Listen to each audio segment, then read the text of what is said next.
You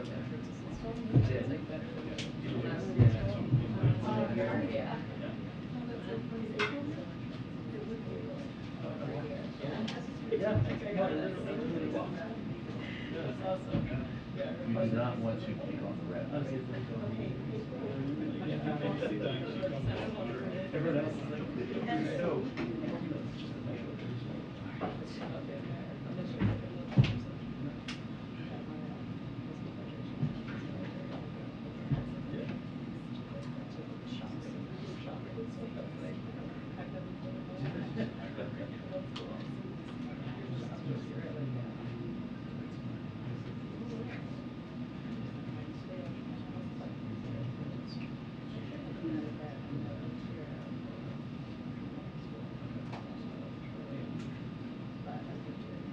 Yeah.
Right. Is there no Very soft. Yeah.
Good afternoon, everybody. Good afternoon.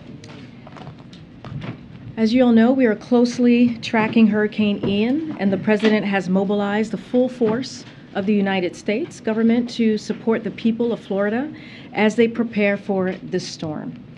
The FEMA administrator and I just came out of the Oval Office, where the President also held separate calls with Mayor Jane Castor of Tampa, Mayor Ken Welch of St. Petersburg, and Mayor Frank Hibbard of Clearwater.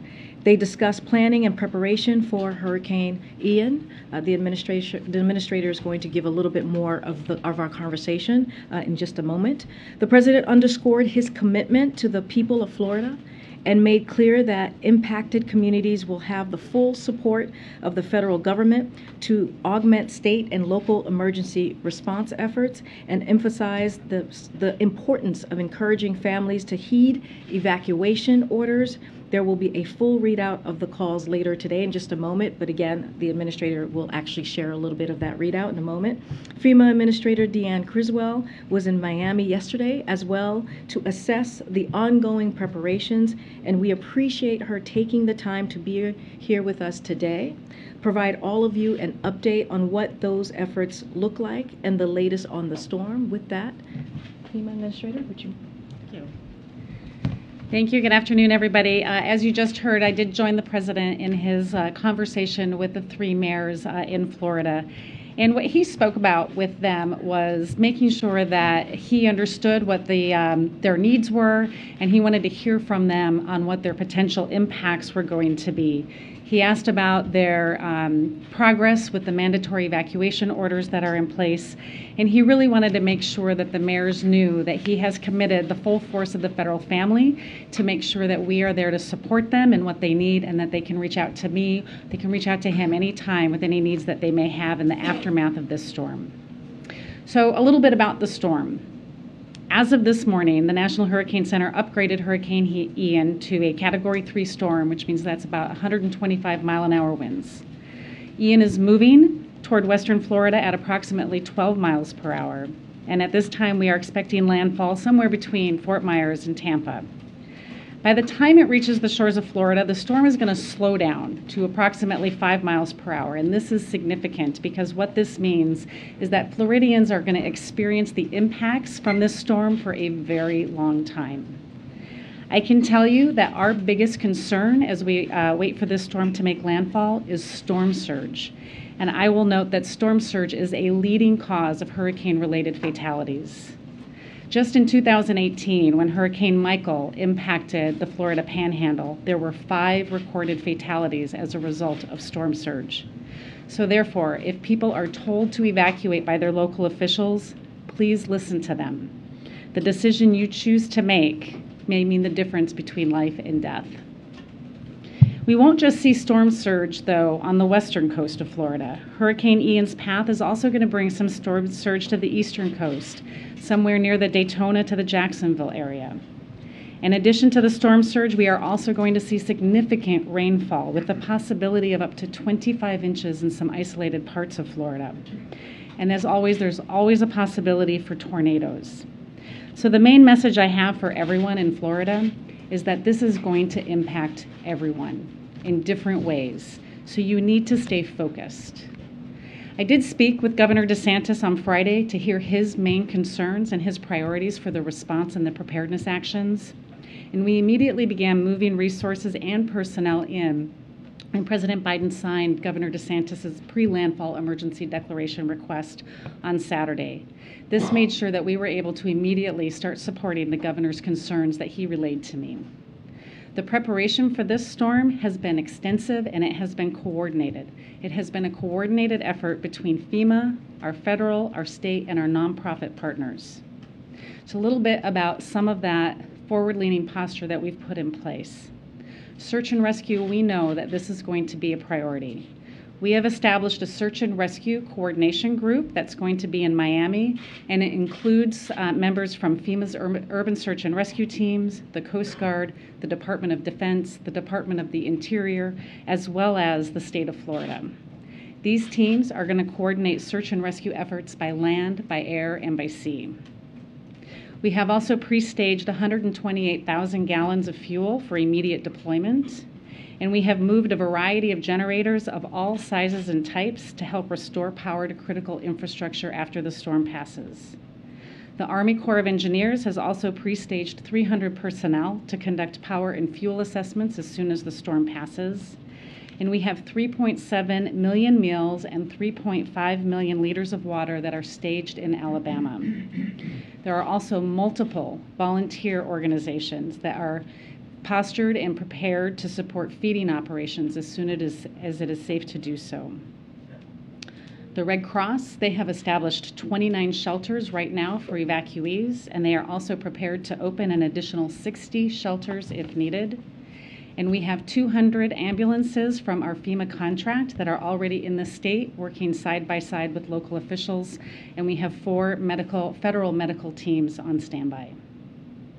So while we are postured and ready to support Florida as they prepare for the impacts of Hurricane Ian, I want to make clear that FEMA's ongoing support to Puerto Rico's recovery efforts from Hurricane Fiona, as well as Alaska's recovery from Typhoon Merbok, is still ongoing.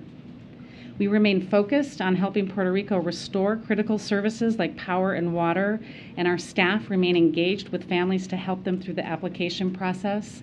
And I'm happy to say just now that the final 4 municipalities in Puerto Rico were just added for individual assistance, so now the entire Commonwealth has that available to them. Our teams in Alaska are also helping the state complete damage assessments and addressing emergency repairs as the state is preparing for their nearing freeze-up as the winter season approaches. As far as Hurricane Ian's path, it has become more defined, but as with any hurricane, it can still be unpredictable. This means that it is more important than ever that communities inside and outside of that projected path that you see, that you stay vigilant. And so my message to those who may be watching at home, get ready and do not underestimate the potential that this storm can bring. Know where you are going to get your information. Listen to your local officials and heed their advice. They are trying to keep you safe. Have a plan to communicate with your family. Finally, FEMA and our partners are here. We are ready and we are focused on meeting the needs of those that we are charged to serve. But we need the help of everyone that we are charged, that everyone at home, to be as prepared as they can be. I am confident that we have the right team in place as we work this emergency response to Hurricane Ian, and together we have the capability to meet whatever threats may come our way. Okay, we'll take a couple questions. Thank you, Director Criswell. You briefly mentioned Puerto Rico. There are still 750,000 customers without power in Puerto Rico. I know you authorized just in June $600 million, I believe, for an equipment for rebuilding the power grid there. There was something like $10 billion approved back in 2020. What's the status of the efforts to try to rebuild Puerto Rico's power grid, and had any of that taken place before this latest storm hit? Yeah, I was just in Puerto Rico maybe about 3 weeks ago checking on the recovery from Hurricane Maria, and what I saw when I was there is one cohesive team between the Commonwealth of Puerto Rico and the federal family that has been really focused on all of the recovery efforts, but primarily the power restoration. When we were there just last week checking on the impacts from Hurricane Fiona, what I saw there is they were putting power back as quickly as they could, but I think the important piece and what really stood out to me is what I saw them as they were repairing the down power poles. They were bringing back more resilient. They were putting them back with more resilient poles to withstand future impacts like we saw from Hurricane Fiona. We are committed to continuing to work with the governor of Puerto Rico in his efforts to make sure that we can rebuild this grid in a way that's actually going to be more resilient for future impacts. How long do you think it'll take to rebuild the grid? I think that we have done a lot of work in making sure that we've taken the time right now to do the plans, or the Commonwealth has, to do the plans to make sure that as they are rebuilding it, it's going to be more resilient. I think that the time, we'll get back to you on what the time frame is, but it takes time, right? Recovery never as fast as anybody wants it to be, but we will continue to work with them and expedite anything that we can to speed up that recovery. Has the administration, or will the administration, waive the Jones Act that would allow for a diesel carrying ship to dock there in Puerto Rico to help provide necessary provisions of diesel oil to those there? Yeah, we are committed to doing everything that we can within our legal authority to support the people of Puerto Rico. And we know that the Jones Act waiver is one of those things. We have a legal obligation to ensure that each waiver request meets the legal requirements of Congress. And so any final determination on that will be made by the Secretary of Homeland Security. Given the pressure we've heard from the Puerto Ricans and the governor in that territory right now, what time frame should they anticipate that decision should be made given the urgent need for that oil? I know that they are actively working on that approval process or that consideration right now, and so I don't have a time frame for you right now. Okay. And just a curiosity, well, I know we've asked before, you spoke to several mayors down there. One of the mayors said that one of the primary concerns was complacency. I'm curious, the president spoke to big leaders. First question to you is about complacency. The second is you've spoken to the governor of the state. Why hasn't the president yet, or is there a scheduled call for the two men to speak, obviously, as they're the preeminent leaders of the country and of that state? I do have concerns about complacency. We're talking about impacts in a part of Florida that hasn't seen a major direct impact in nearly 100 years. There's also parts of Florida where there's a lot of new residents that have never experienced this type of threat. So my message to them is still take this very seriously, listen to your local officials, and those Floridians that have been through this before, help your neighbors that may have not had to go through this. Heeding the advice of your local officials is the most important. And as far as the conversation, the president directed me to contact the governor early on before we even did the declaration. I did that. My regional administrator is with the governor right now, making sure that we're understanding what the needs are, and our focus is on the current life safety needs that need to be met. Can you describe just the level of communication with state officials, and have there been anything unusual or any challenges with that? How would you describe it? Yeah, I think the communication that we have had with the state officials has been excellent. My regional administrator out of Region 4, Gracia Check, she is in Florida. She got there yesterday. She has been embedded at the state EOC working with the state emergency management director one-on-one to make sure we're understanding what their needs are. Again, she's traveling with the governor to a few areas today to make sure we're understanding what those needs. We've had a long relationship with Florida. Our Region 4 has had a great partnership with all of the emergency management team there. They've done a lot of work with the different municipalities and the counties, and I think the relationship is very strong. Is there anything different about this preparation compared to how FEMA normally prepares for hurricanes that approach landfall? Is there anything particular about the strength of this storm or where it's going to land that has changed how you prepare for it? I don't know if I would say it's changed how we prepare for it. I would say under this administration, the president has given me very clear direction that we are going to lean in and we are not going to wait to provide assistance. And that's exactly what we're doing for this one. That's what we have done for the previous hurricanes that we experienced last year as well. We understand that this is going to have some significant impacts, and we want to make sure that we have the right resources in place ahead of time to be able to respond immediately when it's safe to do so. Thanks. Related to Alex's last question, I mean, how has FEMA adapted its storm planning preparation or procedures to deal with increasingly rapid intensification of hurricanes? I mean, does it make it harder to respond to these? I don't know if it makes it harder to respond. I think where the difficulty comes in with this rapid intensification is the time that's available to notify the public to take the necessary action to protect themselves. What I find is that we have less time for states to give evacuation orders because of the rapid intensification of these storms. But what we're doing, and what I did here, is contacted the governor on Friday to make sure that he knew we were ready to support his pre-landfall emergency needs, and giving him the assurance that we would have funding available to support his actions, but also our ability to bring in the federal family to be ready to respond to them. You mentioned the ongoing operations in Puerto Rico and the recovery efforts there. Are you concerned that your agency is stretched thin right now dealing with that and preparing for what's coming to Florida right now? Do you have the resources and staff to handle the second storm? So we do have a lot of events that are going on right now. We're still supporting the recovery in Kentucky, and we're supporting the current recovery going on in Puerto Rico.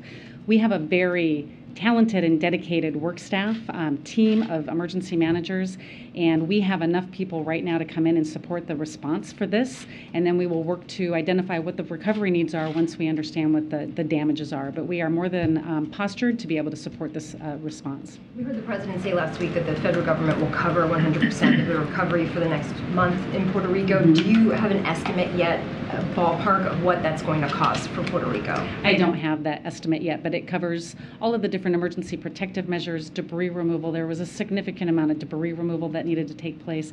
Any of their overtime costs that they may have incurred over that. As far as a dollar assessment, I don't have that yet. No dollar assessment yet. I don't have it yet. We can certainly see if we have a better estimate and get back to you. Karine, just to follow up. I just I'm sorry. I just told him that. I just want to return to what Peter had asked about Governor DeSantis. In the past, President Biden, has made calls to governors in situations of natural disasters. Kay Ivey in Alabama, or Asa Hutchinson in Arkansas, or the governor in Texas. Is there any? Can you articulate, I guess, how those determinations are made and why it hasn't been made in this case to have the president call the governor? Yeah, the president is very focused on making sure that the federal family has the right resources available to support this. That is why I contacted the governor right away, and we have a team of my senior leadership that are embedded with the governor to make sure that we're supporting that. Our focus today is making sure that we have the right measures in place to support the life-saving activities that need to happen. Any conversations afterwards will need to be, we need to see what the damages are. But he's made conversations with the mayors, so is there any reason why not the governor? Again, we have a strong team that's in place supporting the governor right now, working side by side with him and his staff. We'll continue to stay engaged with him. Go ahead, thanks. Just a follow-up to that. Normally, presidents call governors or the governors call presidents, but the only thing that really, during hurricanes, the only real question I really want answered is it in any way the fact that they haven't talked? Is there any way that it's impeded efforts for the federal government or FEMA to implement plans in Florida? And if so, what would they be? No, we are very focused on what the needs of Florida is right now. We do not bring politics into our ability to respond to these disasters. We are going to support whatever Governor DeSantis asks of us. We signed his emergency declaration within hours of him sending it in. We'll continue to do that as we see what the impacts of the storm are. So the communication between the president and the governor has no impact on how you all operate? Zero. Just on the trajectory of the storm, I know you said that you expect it to make landfall somewhere on the West Coast. Is there an expectation that that could change in the coming, day or two? And if it were to make landfall somewhere else that isn't the area you described, what steps would need to be taken in order for those resources, I guess, to get quickly moved to other areas? And is the agency preparing for that? Yeah, I think that's an important question, right? We have a tendency to really focus on the cone and where it's going to make landfall. But as I talked about in my remarks, we are going to see impacts across the state of Florida, whether it's inland flooding from the large amount of rain that we're going to see, tornadoes and tornado watches that we may see in the southern part of the state later today, to the storm surge and the hurricane force winds that may impact the communities near landfall. We are postured and we are moving our equipment in a place that can support all parts of Florida because we know that there are going to be impacts across the state. And just in terms of the agency's resources, FEMA has obviously been involved in working with the issue of influx of migrants across the country. Has that in any way put a strain on the agency and its resources and personnel, or do you at this moment feel like you have what you need to do that as well as natural disaster relief work? Yeah, the resources that we are providing to support the influx of the migrant flow is through a program called our Emergency Food and Shelter Program. It's a reimbursable grant program, and that's the main source of our involvement right now. When you talk about complacency, what are you concerned about? Are people refusing to heed evacuation orders? Yeah, what I worry about when I think about complacency is that if it's been a near miss in the past, they feel like they can just ride this out. I've been through this before, and I've had no issues, and so I can do it again. That's a dangerous way to think. You need to listen to your local officials because the storm surge, 10 feet, maybe in some areas higher, is going to be significant, and you put 20 inches of rain on top of that inland, you need to be able to listen to your local officials, right? And I think what we have and what we see is people that have not had any impacts, they think that that's not going to happen again. Take it seriously. Do not underestimate the potential that this storm can bring. Okay, last two. Thanks, Karine. Administrator, thank you. So in the aftermath, the Strategic Petroleum Reserve is at the lowest level since 37 years, and you said you've set aside some gas for Florida. Is there a concern that the reserve is not high enough now to handle the aftermath of this emergency and other hurricanes that could come? I don't have any concerns at this point that we're going to have the ability to handle the fuel needs that we're going to need in Florida. We will continue to assess after the storm passes to see what the impacts are. We'll make sure that we're putting measures in place to support any gaps that we might identify. The season, you think you're covered? It all depends on what the impacts from this storm might bring, and so we need to do those assessments after the storm passes. Okay, last question, way in the back. Thank you. The storm is expected to travel north. Have you had any conversations with the governors of South Carolina and Georgia about the potential impacts there? What are you most concerned about? Yeah, I spoke with both governors yesterday to get a better idea of what they were concerned about. They were stepping up their postures to make sure that they were prepared to support any impacts that they might see. As the storm track continues to change, again, our regional office will continue to engage with them, and we'll move resources into there if needed. And we'll stay in close contact with the governors and their staff. Thank you. Appreciate it. Thank you. Thank you. Okay. One quick thing for all of you. This afternoon, President Biden will highlight his and congressional Democrats' efforts to protect and strengthen Medicare and lower health care costs for seniors. This comes alongside today's news that for the first time in more than a decade, premiums for Medicare Part B will decrease next year rather than go up. This will lower healthcare costs for millions of seniors and people with disabilities each year. The President will be joined today by Medicare beneficiary with diabetes, who will share firsthand how the Inflation Reduction Act will benefit Americans like him. Of course, the President's effort to lower healthcare and prescription drug costs and protect Social Security and Medicare stands in stark contrast with what Republican officials are focused on. Republicans officials are focused on repealing the Inflation Reduction Act. That is their first action that they would like to take under their GOP agenda, which would increase seniors' prescription drug costs and undo the $35 cap on insulin costs for people on Medicare. The President will also emphasize the dangers of Republican officials' plans to put Medicare on the chopping block every 5 years. President Biden will remain focused on lowering costs for American families when it comes to health care and also across the board. With that, Josh, you want to kick us off? We don't have much time because I know some of you all have to gather in about 10 minutes or so. Thanks, Karine. Poland's prime minister said that leaks in 2 natural gas pipelines running from Russia were an act of sabotage. Does the U.S. have any evidence of sabotage? What role is it playing in this inquiry? So I'm not going to get into going to speculate on the cause of this. It's not something that we're going to do. I know our European partners are investigating this, so we stand ready to provide support to their efforts once they have completed their investigation. As you all know, these pipelines weren't pumping gas into Europe at this time. NS2 was never operational, as you guys know. NS1 has not been operational for weeks because Putin has weaponized energy, and we have said this many times before. This just drives home the importance of our efforts to work together to get alternative gas supplies to Europe and to support efforts to reduce gas consumption and accelerate true energy independence by moving to clean energy economy. Secondly, Facebook's parent company, Meta, removed more than 1,600 accounts tied to Russian disinformation. It also took down accounts tied to Chinese disinformation. Does the U.S. believe that Facebook is effectively, incredibly policing its own network? So we'll say first that that we are confident in the integrity of our elections here. The U.S. government has been the integrity of the elections. The U.S. government has been focused on identifying and exposing foreign influence efforts and information operations. For instance, just a few weeks ago, the U.S. exposed how Russia has spent over $300 million just trying to influence foreign politics around the world since 2014.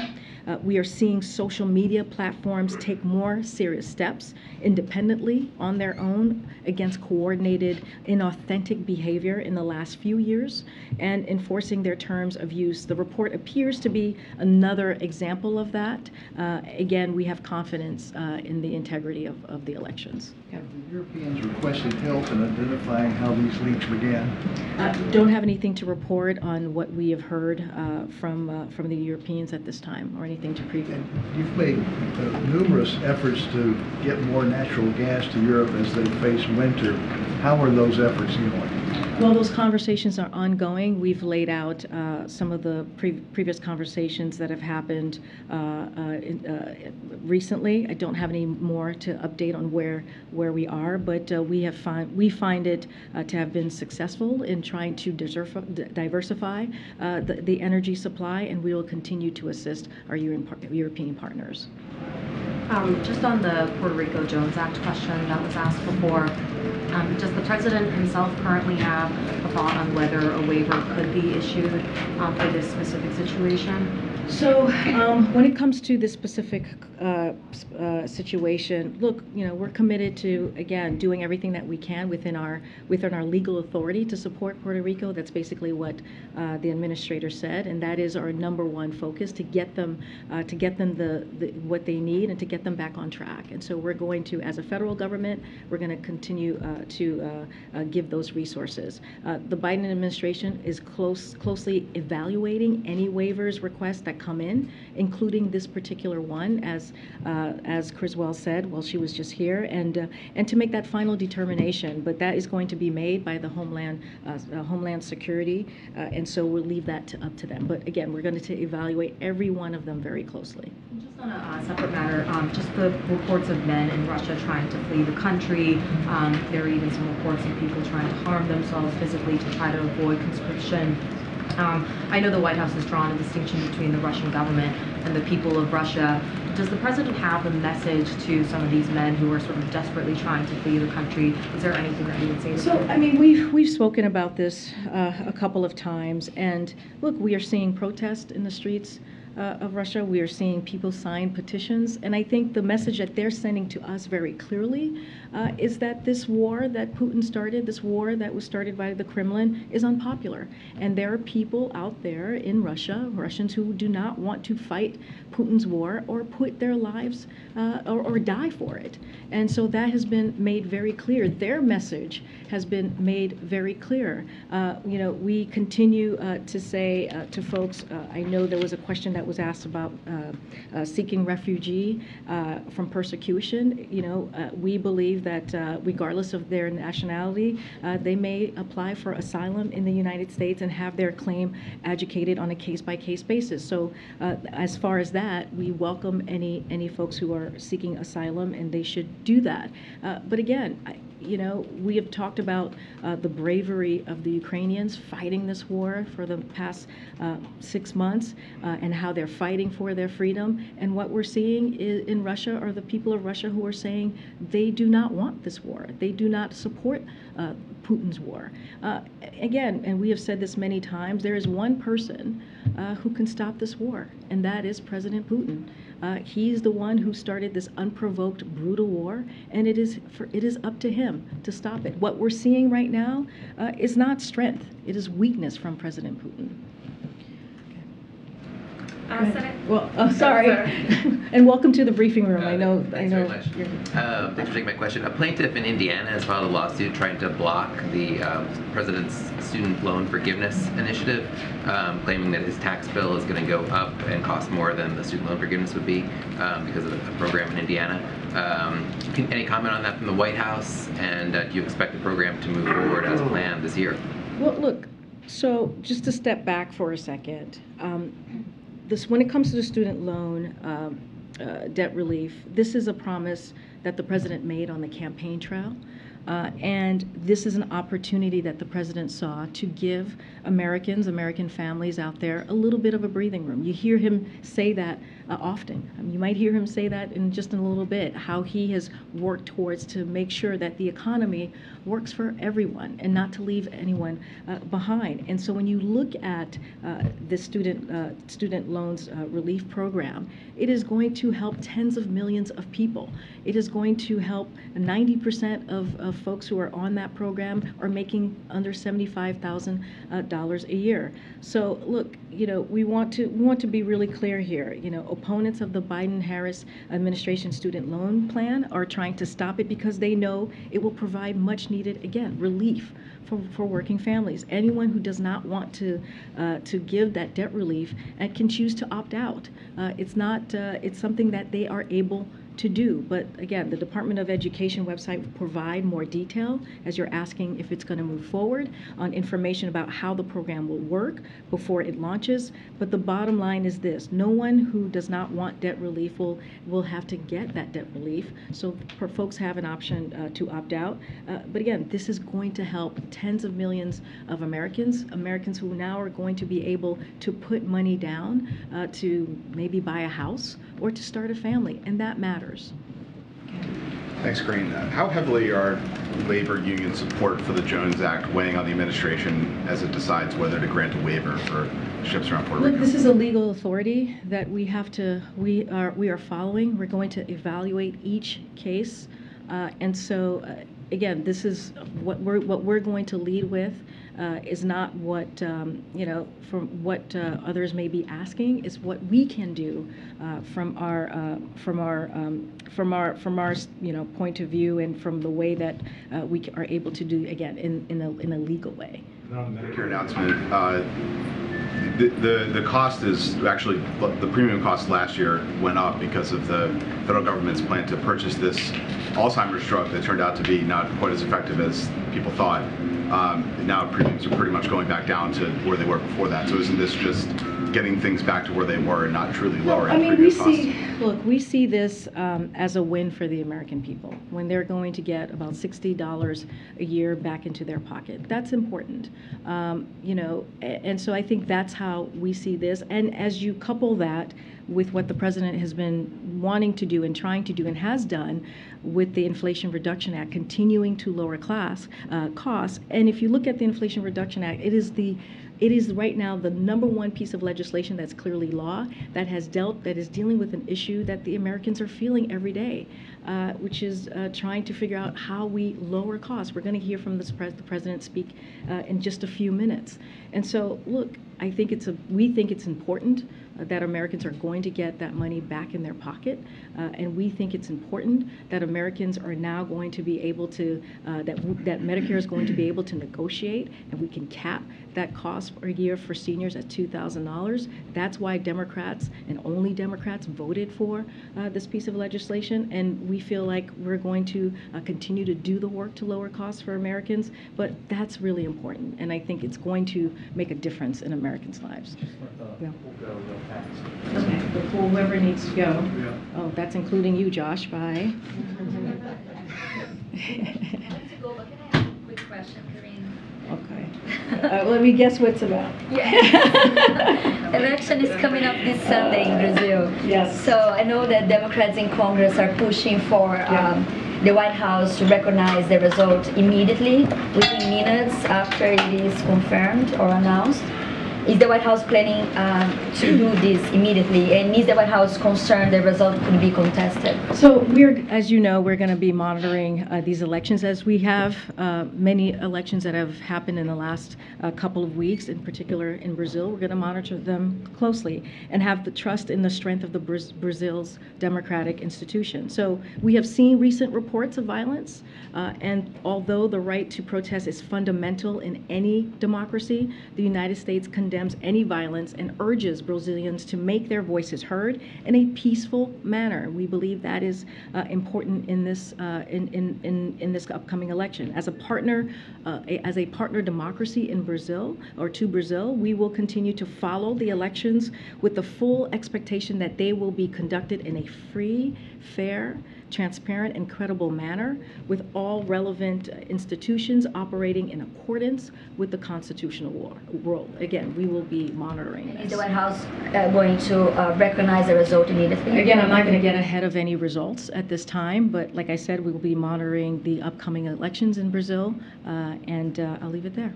Thank you. Thanks so much. The CR doesn't have any funding that the White House requested on COVID or monkeypox. Has the White House given up on that funding? Is there another route for those funds, or is it time to be prepared to move forward without that kind of funding? So, look, our near-term priority is keeping the government open. We've been very clear about that to ensure that vital services to the American people continue uninterrupted.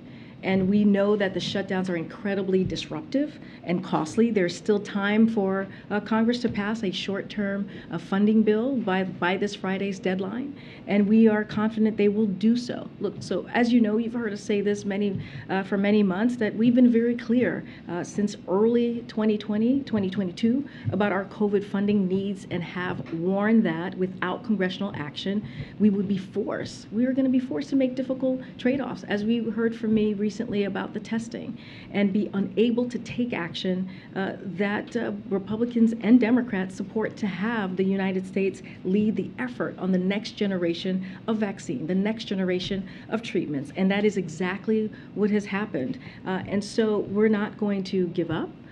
We're going to continue every day that we ensure secure funding.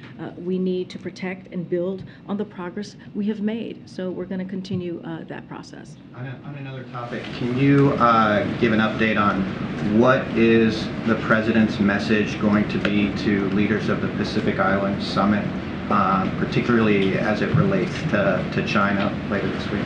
So just to give you a little bit of preview, as we announced earlier this month, President Biden will host the first ever U.S. Pacific Island County Summit, which will be held here in Washington, D.C., as you just noted, this Wednesday, tomorrow, and Thursday.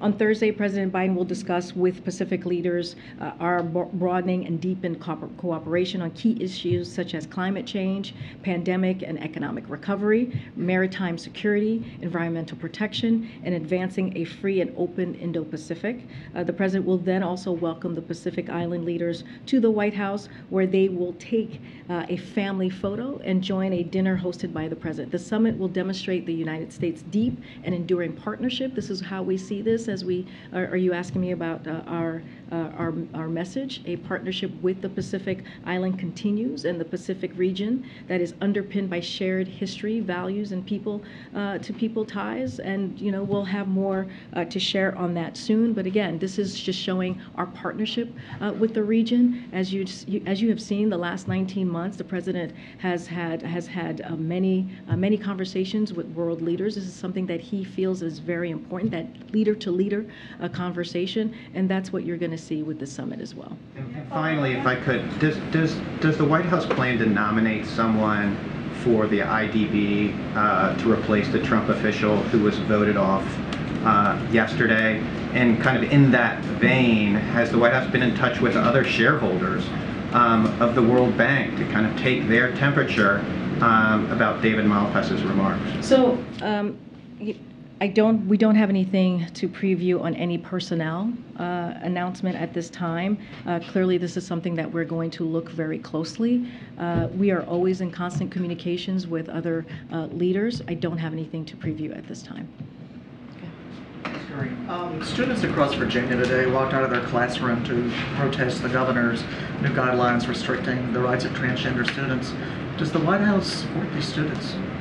So I haven't seen those reports, but this is a president that supports the LGBTQI+ community and has been supporting that community for some time now, as vice president, as senator, and certainly as president now. And he speaks always is proud to speak out against the mistreatment of that community.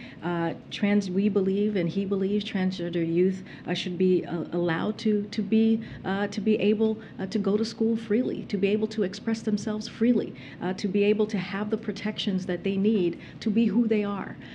Again, I have not seen these reports, but I can we can say with all confidence, and you all know, have covered him for some time, when it comes to this community, he is a partner and he is a strong ally, as well as the Vice President. Okay, Rob. Oh, Rob, we gotta go. I'm sorry, guys. We gotta go. I know. Oh, you want this question on Pakistan? Well, I wasn't going to, but all right. Well, I'll see you guys tomorrow. Okay. See you tomorrow.